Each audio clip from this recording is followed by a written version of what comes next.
Hey guys, welcome back to Turbo's Toy Box, where we're tearing apart the Stomper. Again, time number 10,001.5 or something.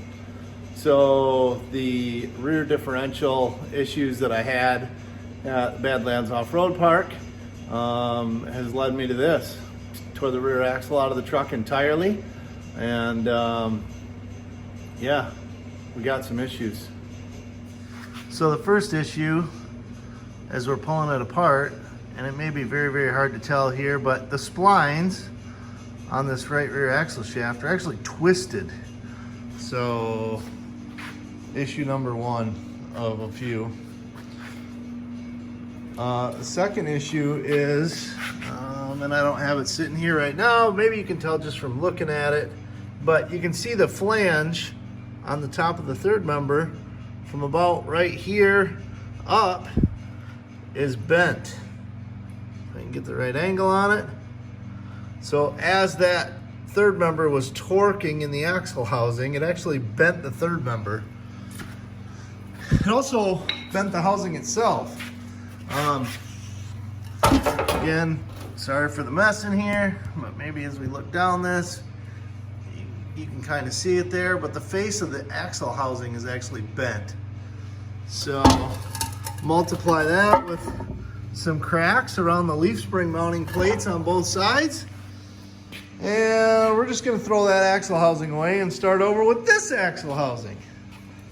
So with this axle housing, I'm gonna do as some guys had suggested, and actually got some, the metric equivalent to a grade 8, which is the metric 10.9 bolts.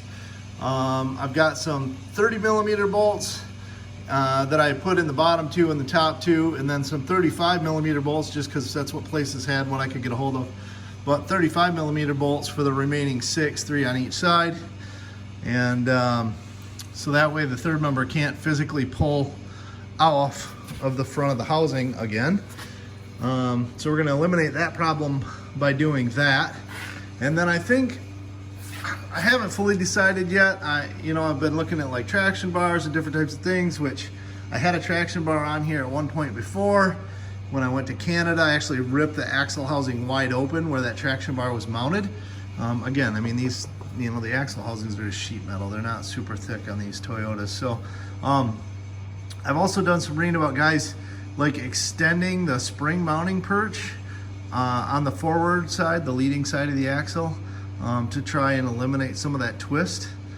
So I thought about maybe giving that a shot, just welding some extra here and elongating the perch on the front side of the housing, which I think I'm definitely gonna try and do that. And then the last thing is possibly another traction bar of sorts. So I'm gonna talk to a couple of friends that are like engineers, but doing some looking online, and there's a Land Cruiser site where they actually make a kit, wraps over the top. It gives you 2 tabs mount vertically, and then you go forward with one single link arm towards, parallel with the drive shaft towards the front of the truck, and a single link arm mounted, at the front of the truck and then on the top of the diff to try and help eliminate that axle twist. So,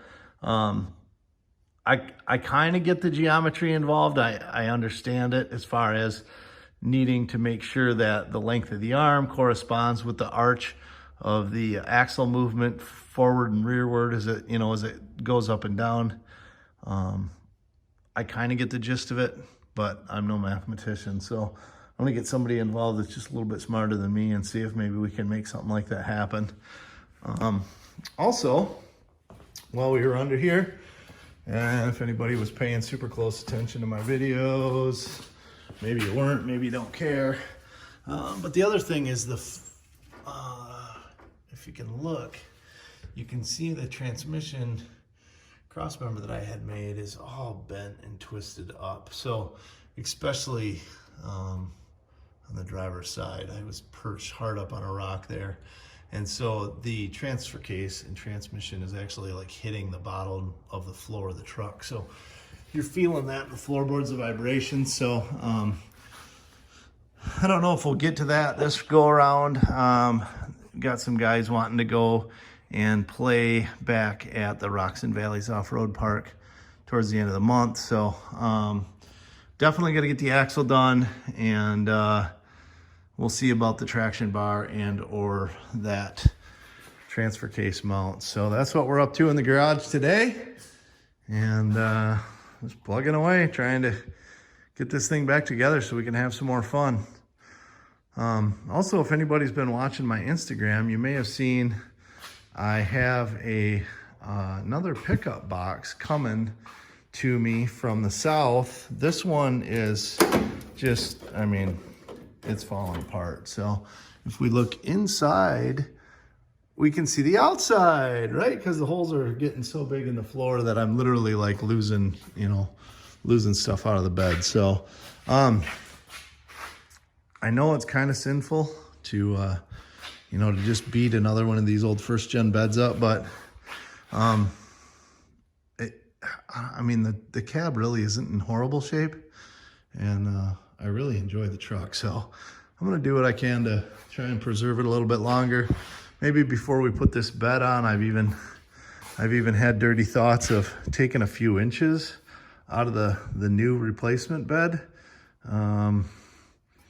Maybe getting this bumper a little closer to that leaf spring perch, maybe. I don't know. We'll see. What do you guys think? Let me know.